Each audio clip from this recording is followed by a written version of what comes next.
Ya,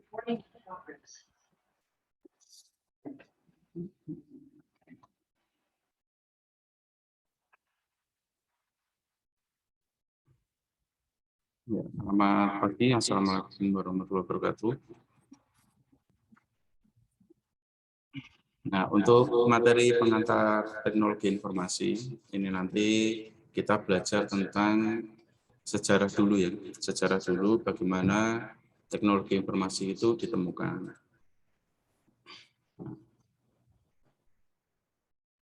Kemudian, nah nanti kalau ada kesulitan terkait pembelajaran ya, nanti bisa dikonsultasikan ke saya. Nomor saya sudah tertera di depan, bisa dicatat dulu atau difoto dulu ya.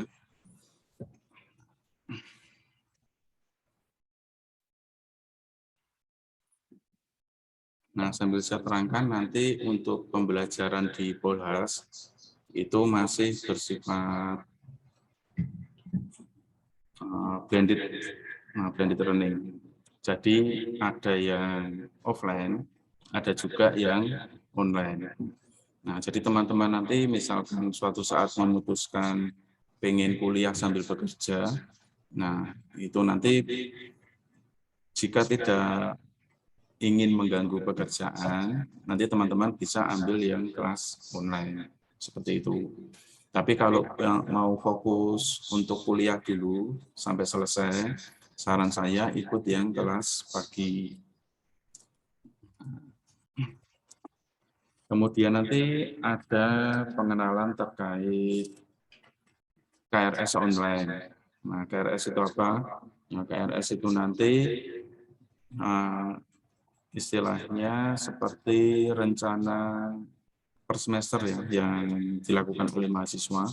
Jadi mahasiswa itu nanti mengambil mata kuliah apa saja. Nah, itu nanti bisa dituangkan di KRS. Nah, ini untuk pertemuan berikutnya ini.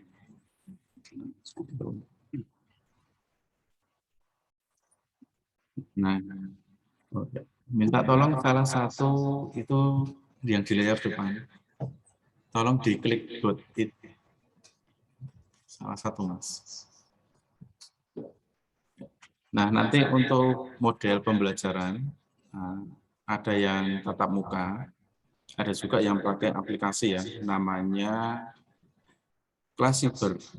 Nah, Classcyber itu nanti website khusus untuk pembelajaran online di Politeknik Harapan Bangsa Surakarta. Nah, kita masuk ke materi dulu. Di sini untuk informasi. Nah, itu sejarahnya panjang ya. Di sini dibagi menjadi 3 macam untuk evolusinya. Yang pertama, abad pertanian. Nah, jadi ini pekerjaan utama. Semuanya bertani. Tenaga yang digunakan adalah tenaga manusia. Nah, pekerjaannya pakai tangan. Kemudian yang kedua, abad industri. Nah, di sini mesin sudah ditemukan. Nah, jadi orang yang bekerja di pabrik itu tidak hanya mengandalkan tenaga manusia saja, tetapi juga mengandalkan tenaga mesin. Nah, kemudian abad informasi. Nah, saat ini ya, abad informasi ini semuanya menggunakan teknologi informasi. Mungkin teman-teman sudah merasakan karena pandemi kemarin, nah, belajarnya dari rumah. Nah, walaupun tidak jelas ya, nah itu juga salah satu contoh penggunaan teknologi informasi.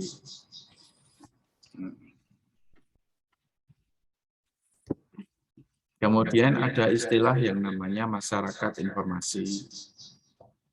Nah, di sini masyarakat informasi lebih banyak bekerja mengelola data dan informasi ya, daripada di bidang pertanian dan industri.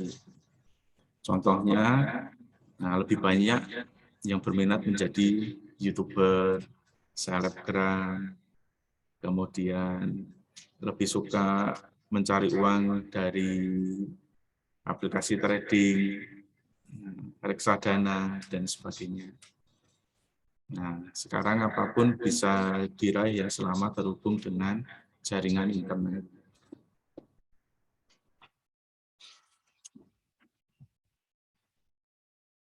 Nah, teknologi informasi itu apa?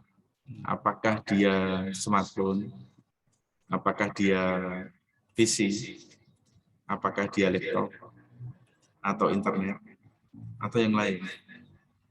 Ada yang tahu?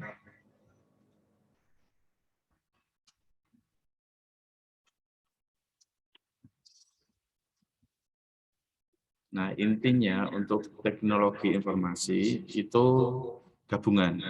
Gabungan antara perangkat keras yang dioperasikan oleh manusia dengan aplikasi atau perangkat lunak yang dapat bekerja melalui perangkat keras yang ada di suatu perangkat komputer. Dengan teknologi IT, nah di sini kita bisa melakukan pencatatan yang awalnya pakai kertas, sekarang diketik. Kemudian penyimpanan, data yang awalnya disimpan dalam bentuk arsip, sekarang bisa disimpan dalam bentuk digital. Kemudian mengolah data tersebut atau processing, mengambil kembali. Nah, jadi data yang sudah tersimpan itu bisa kita ambil kembali. Kemudian mengirim, nah, jadi kita bisa mengirim ke tempat lain, bisa melalui email atau yang lainnya.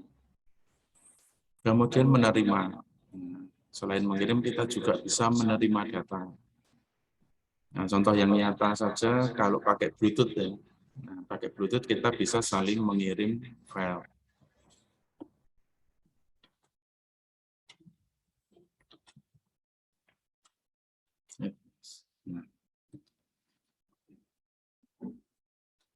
Nah, di sini untuk pendapat dari beberapa pakar, nah, teknologi informasi itu sesuatu yang berhubungan dengan pengelolaan data menjadi informasi dan proses penyaluran data atau informasi tersebut dalam batas-batas ruang dan waktu. Kalau menurut Altar, teknologi informasi sebagai perangkat lunak maupun perangkat keras yang digunakan dalam sistem informasi.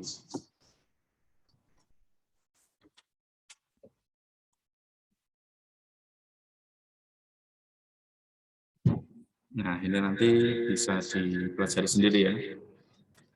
Saya percepat sedikit. Nah, sekarang masuk ke informasi dan data. Nah, di sini sering terjadi kesalahpahaman ya, antara definisi informasi dengan definisi data. Nah, kalau data itu contohnya seperti ini ya, cuman ada nama Fatima, cuman ada tulisan teknik informatika, angka 18. Nah, jadi data itu sesuatu yang masih mentah. Nah, beda lagi kalau sudah diolah. Nah, kalau data yang sudah diolah itu namanya informasi. Contoh seperti ini ya. Nah, NIM 08650120. Namanya Fatima. Alamatnya di Surabaya, Jalan Sapen nomor 9. Nah, itu merupakan suatu informasi. Contoh lagi misalkan presensi. Nah, presensi kehadiran. Nah, itu juga termasuk informasi.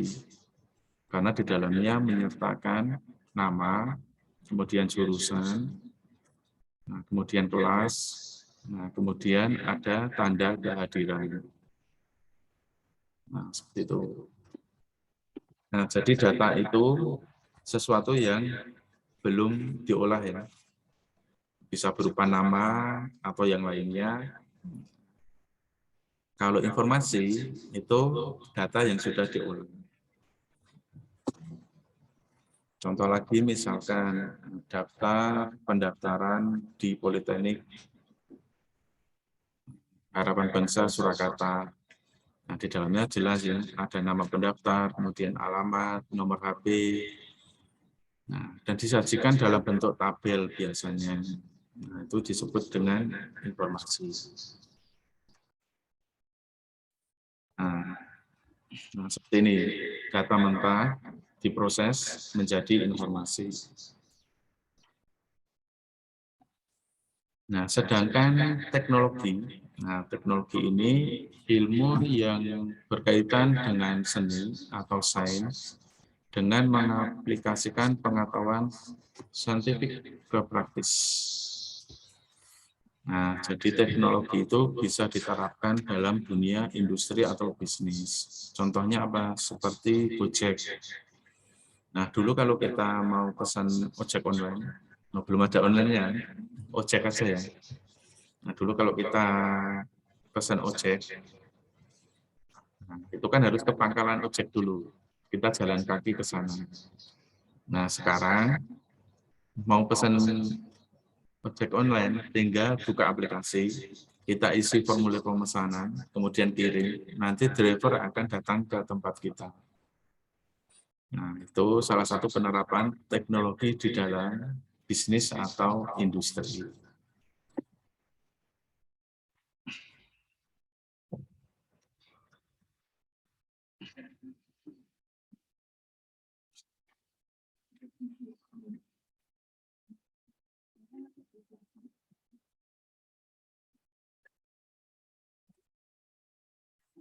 Nah, kemudian perkembangan teknologi informasi.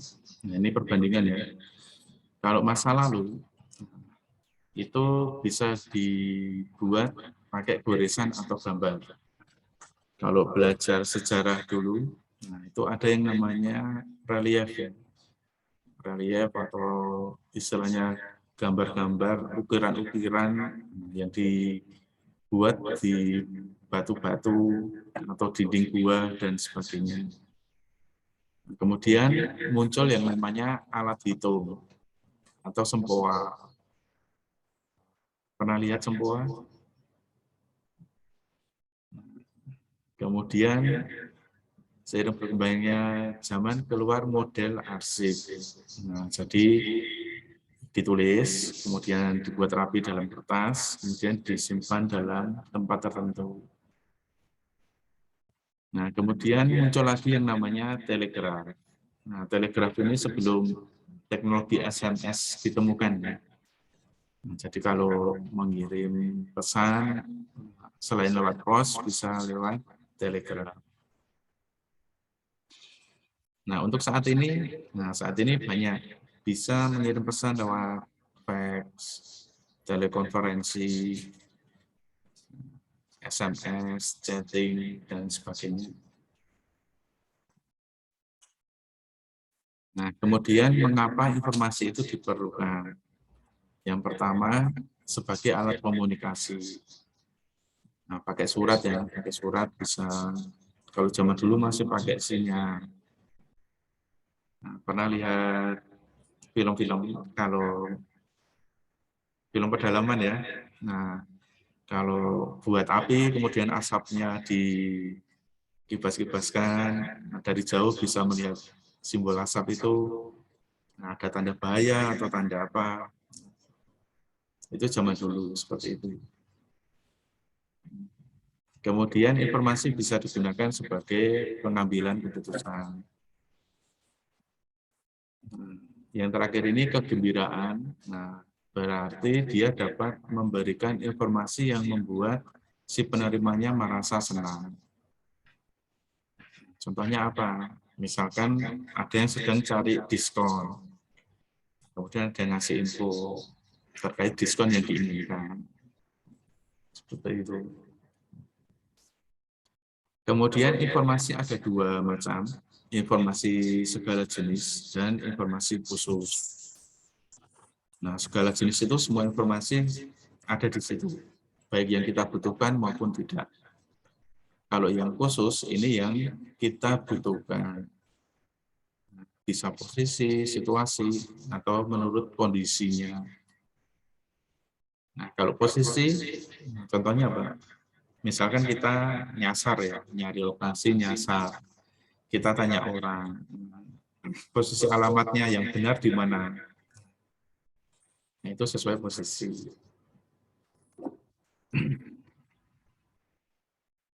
Kemudian informasi diperoleh dari beberapa macam.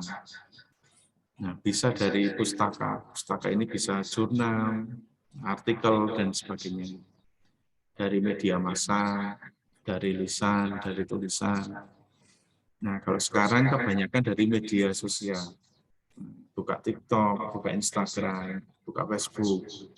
Informasi sudah ada di sini.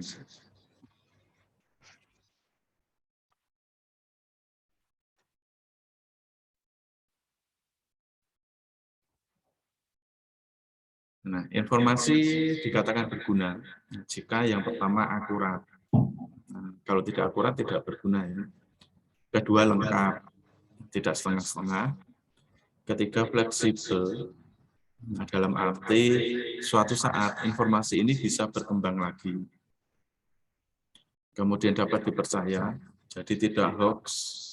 Kemudian berhubungan, nah maksudnya berhubungan di sini adalah berhubungan dengan si penerima informasi. Kalau tidak ada hubungannya, ya tidak berguna. Kemudian mudah diakses. Kalau sulit diakses, itu bukan informasi, itu rahasia. Kemudian berdasarkan fakta. Kemudian tepat waktu. Nah, kalau informasinya ini sudah 1 minggu yang lalu, kita terima saat ini, kemungkinan sudah berubah.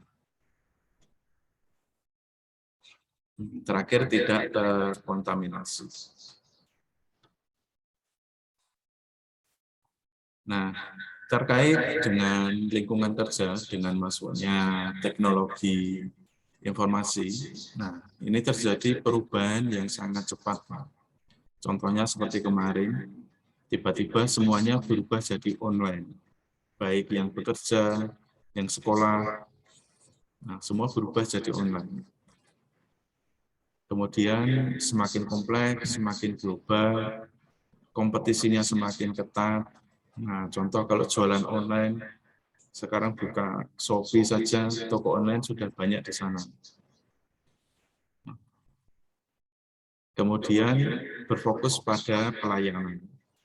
Jadi di sini pelayanan yang dijadikan nomor 1.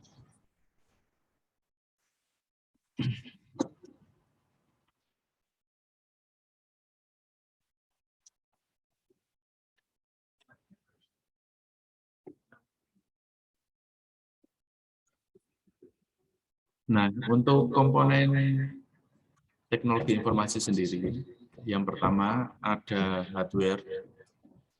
Nah, hardware ini istilahnya perangkat dari komputer yang bisa kita pegang ya, itu namanya hardware. Seperti mouse, keyboard, monitor, CPU.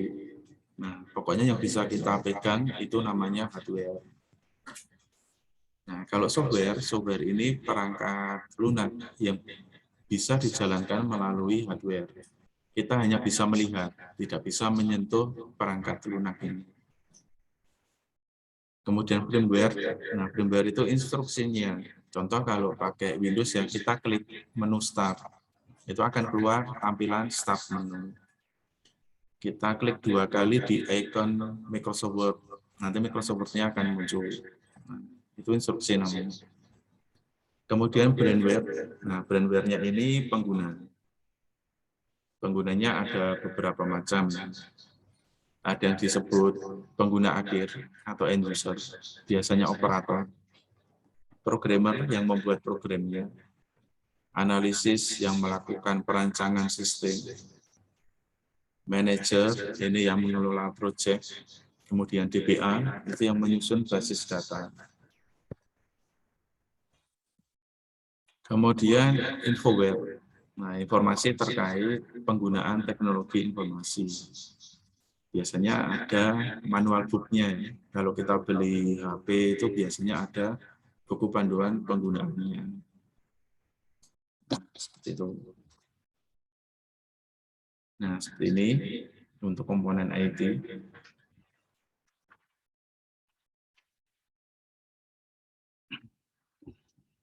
Nah, sekarang ini masih terkait sejarah juga. Nah, ini sudah kita bahas di awal tadi ya. Kalau zaman dulu itu masih manual, pakai alat. Alatnya pun harus dioperasikan pakai tangan. Tidak hanya sekali klik atau sekali dinyalakan.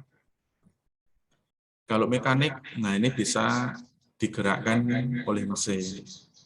Jadi kita hanya mengendalikan saja. Contohnya motor. Tinggal kita gas, kemudian kita arahkan ke kiri, ke kanan. Mau berhenti di rem, nah, dan sebagainya. Mekanik elektronik. Nah, di sini sudah mulai menerapkan otomasi. Contohnya apa? Kalau ada lampu otomatis, misalkan yang jam 5 sore bisa nyala sendiri, nah kemudian jam 5 pagi bisa mati sendiri. Nah, contohnya itu ada sensor otomatisnya. Kemudian elektronik, nah peralatan yang bekerjanya secara penuh dikendalikan oleh perangkat elektronik tersebut. Nah, ini contohnya agak susah ya. Ya, contohnya kalau di film fiksi pernah nonton Iron Man, nah seperti itu full elektronik.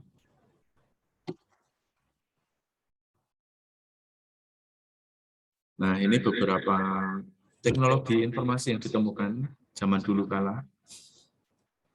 Pakai tulang ya dulu ya, tulang diukir atau diapakan. Ada yang pakai karang, lempengan tanah liat, dan seterusnya. Kemudian masuk ke era mekanik. Sudah ditemukan mesin perhitungan pertama, atau sekarang disebut dengan istilah kalkulator. Nah, ini semuanya mesin perhitungan sampai tahun 1820. Nah, kemudian dilanjutkan lagi, ini pengembangan mesin hitungnya untuk kebutuhan khusus ya. Ada menghitung alat cetak dan sebagainya. Nah, kemudian mekanika elektronik mulai ditemukan di tahun 1890.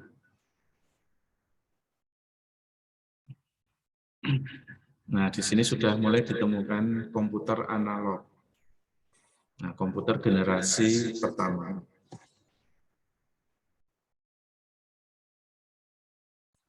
Nah, kemudian masuk ke era elektronik dengan pengembangan komputer dari generasi pertama. Nah, contohnya seperti ini. Ini perkembangan komputer dari generasi ke generasi. Nah, ini untuk pengetahuan saja ya. Kalau zaman sekarang komputer itu kecil-kecil, ada yang bisa dibawa kemana-mana. Kalau zaman dulu seperti ini, generasi pertama itu ciri khasnya ada tabung hampa udara. Kalau tabung ini pecah, maka komputernya akan mati. Nah, komputernya besarnya sekian, sangat besar, dan hanya dipakai untuk menghitung angka.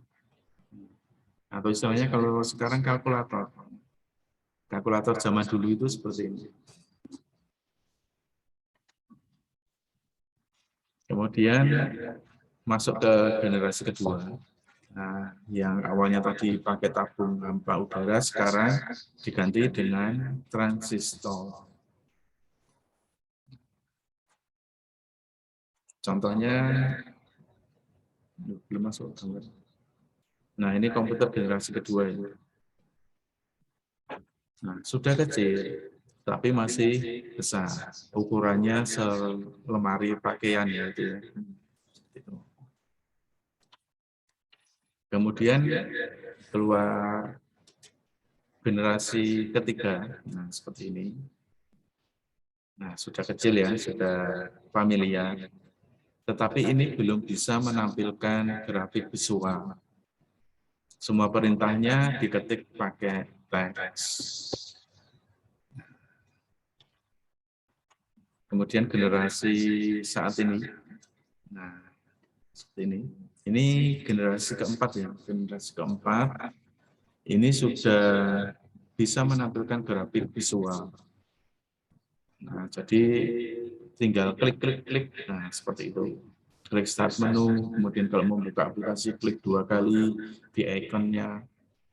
Nah, kalau yang generasi ketiga, itu perintahnya diketik semuanya. Misalkan mau membuka suatu aplikasi, ketik perintah, nama aplikasinya apa, enter, kemudian open, enter, seperti itu. Nah, generasi saat ini seperti ini. Nah, sudah sangat familiar.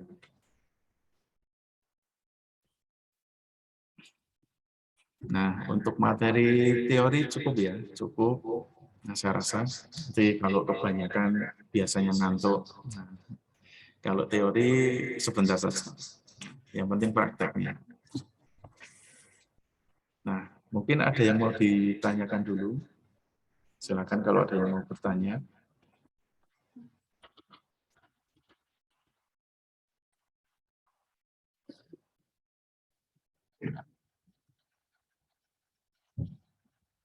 Sambil saya menyiapkan materi untuk praktikumnya.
Nah, untuk materi prakteknya, nah, silahkan mengakses link ini ya. Berikan informasi kepada khalayak umum. Kalau teman-teman sudah mulai kuliah di Politeknik Harapan Bangsa Surakarta dengan membuat tweetbond seperti ini. Jadi nanti bisa login menggunakan akun Gmail-nya masing-masing. Saya kasih contoh dulu. Ini lebih baik pakai handphone, karena nanti ada perintah untuk upload foto.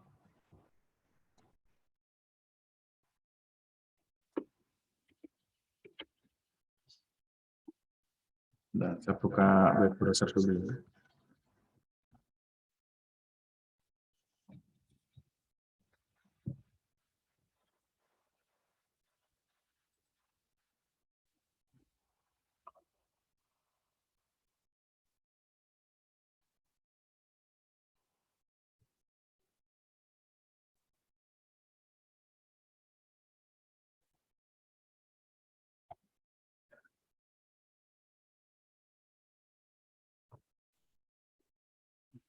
Nah, setelah dibuka nanti kan keluar seperti ini ya.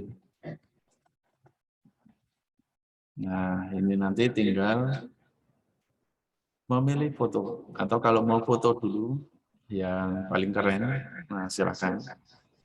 Saya izinkan foto di area kampus, boleh di sekitar lantai 4 ini. Sudah keliling kampus belum kemarin? Nah, di lantai 4 Aula ada pintu ya, ada pintu ke sebelah timur. Nah, boleh masuk ke sana, kemudian pintu lagi dibuka, nah itu bisa lihat pemandangan perempatan Scarpace dari lantai 4. Bisa selfie-selfie di sana. Nah, nanti ini silahkan dibuat ya, tinggal memasukkan foto saja. Pastikan ukurannya pas di sini. Kemudian kalau sudah, nanti diposting di Instagram. Nah, jangan lupa tag akun Instagram Polhas dan akun asal sekolah kalian. Seperti itu.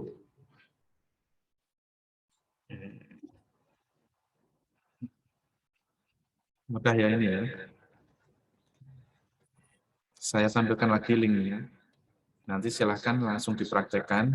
Kalau yang mau ambil foto, nah saya persilahkan ya. Saya persilahkan, silahkan cari spot yang menurut kalian paling bagus di area kampus ini. Nah,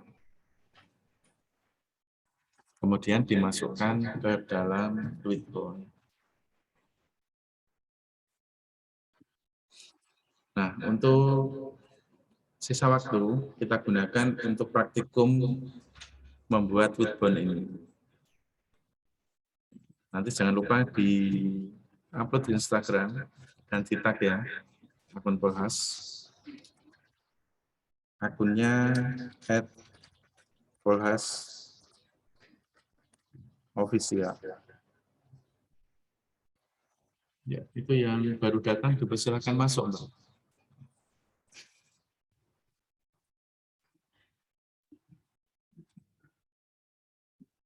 Nah, ini saya tutup dulu ya.